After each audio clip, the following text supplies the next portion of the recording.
So apparently this is his basically his last response chat. Like this is what everything that we need to look at. So let's take a look at what is going on. He did say that he was going to do a stream where he addressed everything, but it looks like we're going to get a Google document. Now, looking at the responses here, it does look like everybody was saying, like, you know, he addressed it really well. Yeah, I got this as well, listless. So we're definitely going to look at the full response, but he has a Google Doc. So let's take a look, chat. Let's break it down. So how many times is it going to be your final statement? I know, but shit pops up and it needs to be addressed. And I think it's fair, right? I don't like all the people that are, like, kind of shitting on him for having to address this multiple times. Like, if you have to address it multiple times, you got to do it multiple times. It'd be what it be. This document isn't really that long. It's only 6 pages, so it looks like it's going to be straight and to the point, chat. So in regards to the Smash community, I found out about the allegations involving people that were a part of my circle once the stories came to light, like everybody else. Okay, and that's fair. You know, I have to say, chat, I was, you know, I was in Smash circles, and I had, not really friends, but more acquaintances that were outed. You know, and since then, obviously, like, I immediately, like, stopped conversing with them. So this was a very common thing for lots of people in the Super Smash Bros. Community. Not only did I disavow their actions at the time, I have severed all ties with them since. Yeah, that's really smart. The time involving these allegations, I was at home, and there's plenty of proof to show this. Whether it be clips, testimony from friends, or tweets made all at the same time, all the Pro Smash players are being rightfully outed for their disgusting behavior. Very true. There have been allegations of me going to Mexico with Smash players who've been caught up in anything involving CSA. These allegations are both baseless and inflammatory. In chat, again, I will clear this up one more time. He was not part of that whole situation in Mexico. He did not actually go to Mexico. That was not him. These allegations are both baseless and inflammatory. To my knowledge, this entire Mexico allegation stems from someone confusing me for D1. I don't even know how that's possible. Considering my name was not mentioned in any allegation related to these events, it's bizarre to me that people are spreading this story as if it's a fact. So here are links to validate. So let's take a look at these links and see what they say. I did the research instead of relying on hearsay. The idea that Visecs were part of a Mexico crew concerned with being misidentified as D1. Okay, definitely makes sense. I think this is the whole big Reddit. Yeah, Mr. R, Kitoro, Zero Mexico trips. And this whole thing with Zero is like, I don't know if you guys know the whole context behind Zero, but all of this stuff that he did was really, like, messed up. So yeah, this definitely makes sense. Like, he's probably one of the bigger names that was, you know, called out about all this. And here's a web archive. Let's take a look at this one. The place they visit is my hometown. The outside is known as a college party town. Every semester, mass influx of exchange students. Okay, so kind of confirming Kitaro, the Moon, D1 less so, have come here probably 10 plus times, with varying lengths of stay. They never engage the local Smash community unless explicitly getting paid to attend an event.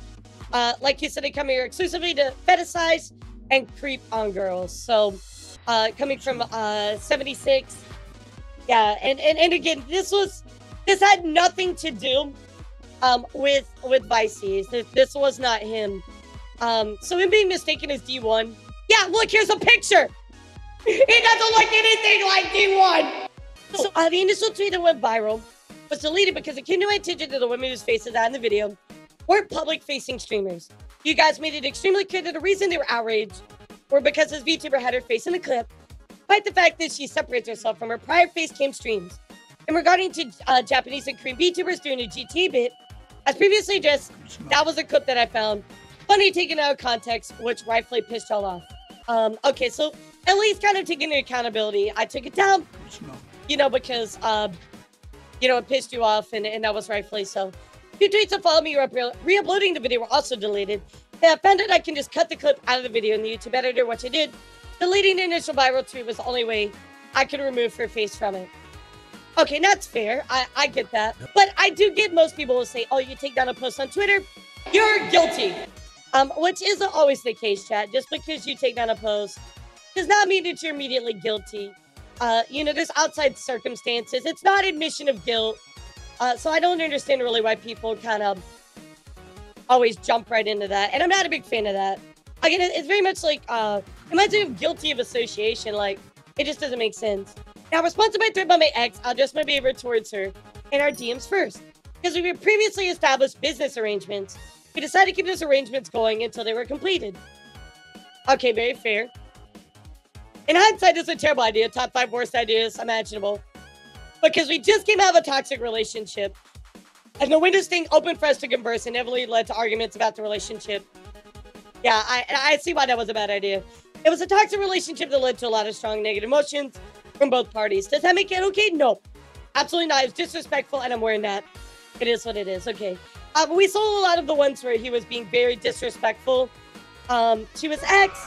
He was also threatening in the Twitch chats. So at least he understands that's wrong. I do think that is one of the most damning things in the whole situation, but, you know, at least he acknowledges it, right? Despite the fact that I have assets to match my skin tone, the lack of darker skin Vtuber assets is an issue that affects the wider POC Vtuber community. I understand bringing that up isn't my problem anymore, but it states the fact that it was at one point my problem, and it's still my problem for a wide majority of other POC VTubers, especially smaller ones who might not have the means to commission custom art. I guess that's fair, you know, like I have friends that are POCs that have stated that they have problems finding assets. So, and I will say artists, at least from what I see, they do a better job in adding the customization. I know, like with Kevin, for instance, like you can customize any of the skin tones on all of his assets. So I do appreciate that. But again, that does require a Patreon subscription, which costs money. So I do get where he's coming from on that. There's a lot of artists will just flat out deny it. Anyone who has done art for me knows this. I'm meticulous about my stuff. I send references on references on references and make changes on changes on changes to ensure my vision is accomplished. And that's totally fair.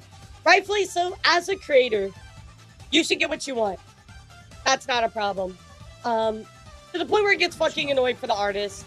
But they're always paid to compensate for any extra noise because I know it gets really tedious. You still gotta respect your artists at the end of the day. Hello. I think we need to make sure that we point that out, chat. That you do need to respect your artists at the end of the day. It's not an option, right? Like, you need to respect your artists. Even if you kind of disagree with stuff, you know, whatever. Like, you need to respect them because they're the one making your vision come to life. Now, there are bad artists, don't get me wrong.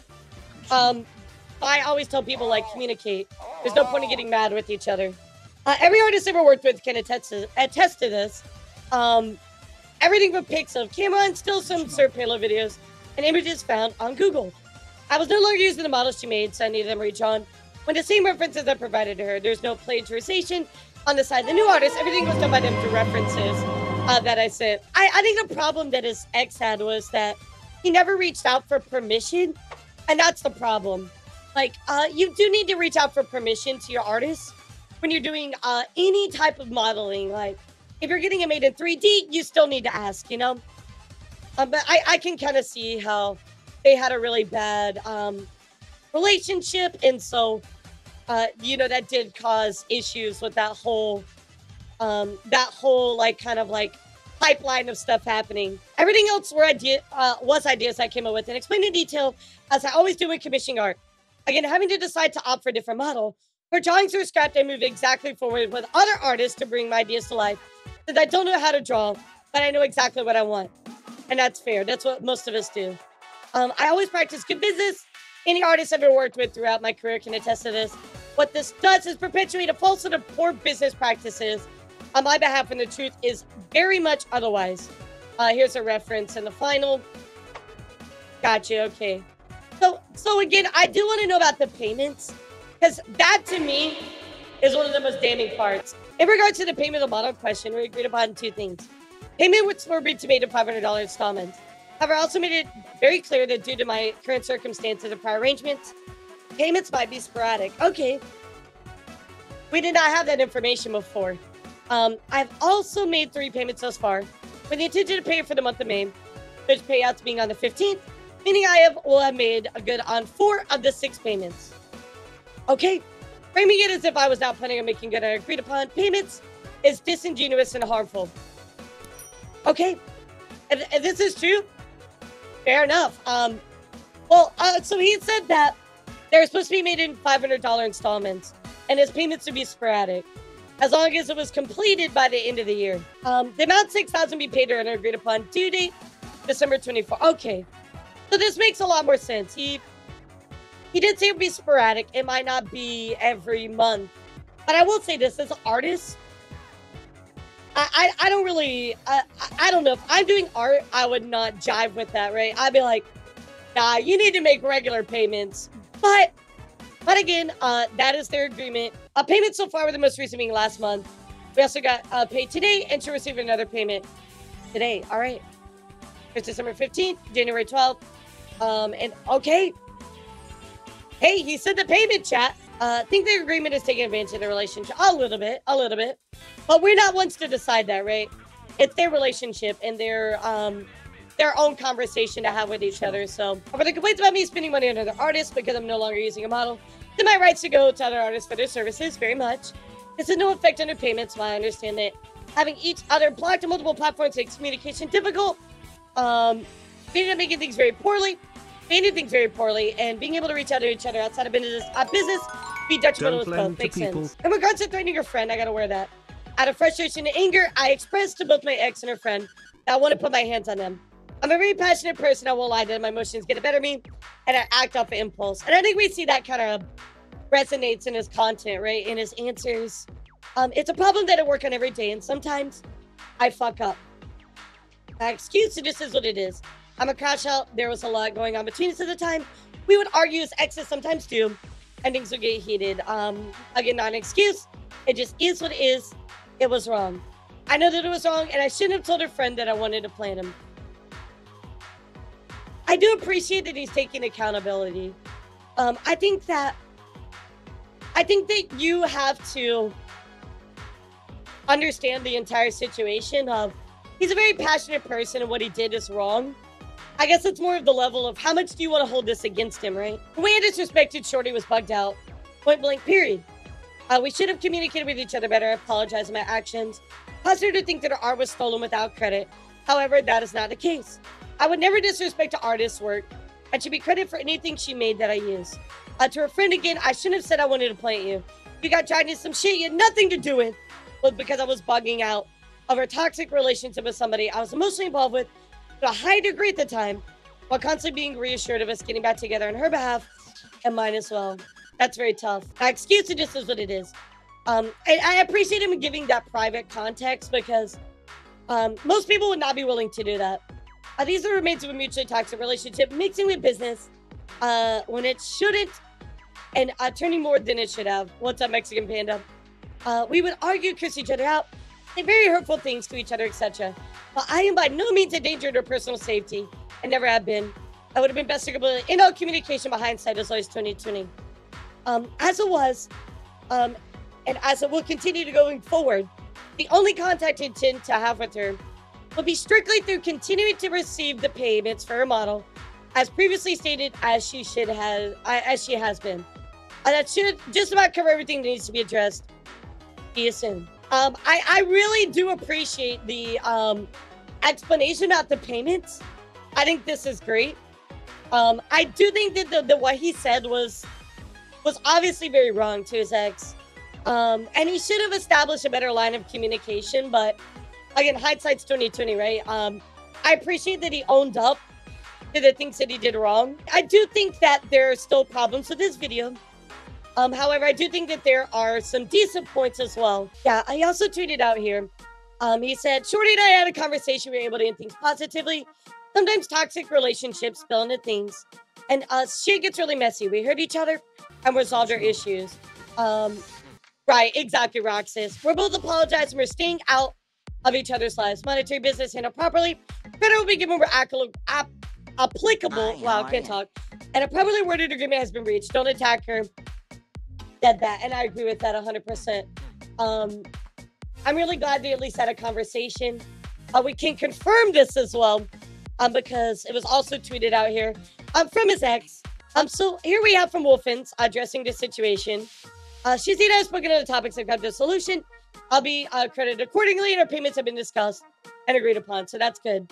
Fixing a toxic relationship in business was a mistake on both of our parts, absolutely. In response to the Twitter rage baiters, Shizzy has never physically abused me, nor threatened to do so. I was simply looking out for myself because the internet isn't a safe space. Also, Shizzy was dating me during the Mexico time frame, and once we're always together offline and online, so more confirmation about this Mexico trip. People seem to think I purposely distract from the convo racism. Untrue and far from my intention. The racism some of you have shown in the midst of the whole thing is a bigger problem in the space. Thank you. That everybody seemed to ignore in the middle of this drama, and we need to get back to addressing. Thank you for saying that. I agree with this. I think that's probably my biggest takeaway about this, actually. Yeah, I agree with this. 1,000,000%. We do need to get back to that bigger problem. And everybody that said all of those horrible things to him do need to be called out because there was blatant racism. We saw it. We saw it in the community chat. All these people coming out and saying all these horrible things to him. Let me also say on some G shit though. Although I'm not in favor of publicizing private conversations for Twitter, Shorty posted my half of the toxicity from our stained relationship. Forced me to face the fact that my temper makes me the devil. And I need to get that stuff checked out because I was bugging out on her. I think that's great. Shit was yucky poo-poo and very unbecoming of me. Ladies, I owe you a genuine apology from my mouth. When dealing with my ex, I apologize. So overall, I appreciate how he addressed this situation. I don't think that it excuses everything, right? Obviously, some of the stuff that he did earlier is really bad. But it seems to me like this is, at least there's like light at the end of the tunnel. It's not like, oh, you're canceled, fuck you. Like, you know, like some people will stop supporting him and that is your right. Some people will keep supporting him and that is your right. I'm glad that he has learned and hopefully we can all come out of this situation on a happier note. Thank you so much to all my Ko-Fi and Discord boosters. If you want to see your name here, consider supporting with the Ko-Fi link below.